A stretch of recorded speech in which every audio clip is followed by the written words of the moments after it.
how to play Clash Royale on Chromebook or PC. So in this guide, I'm going to be telling you about how you can play Clash Royale in your Chromebook or your PC. Just first of all, open your any browser you like. Just open it and search for Clash Royale Chromebook.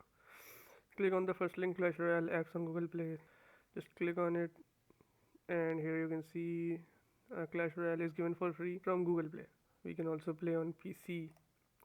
You can check the system requirements and everything in here. Just click on install on Windows. It will give you this interface. Just select where you wanna save this and click save. Once it completes downloading the software, just install it, then make sure you are logged into your account.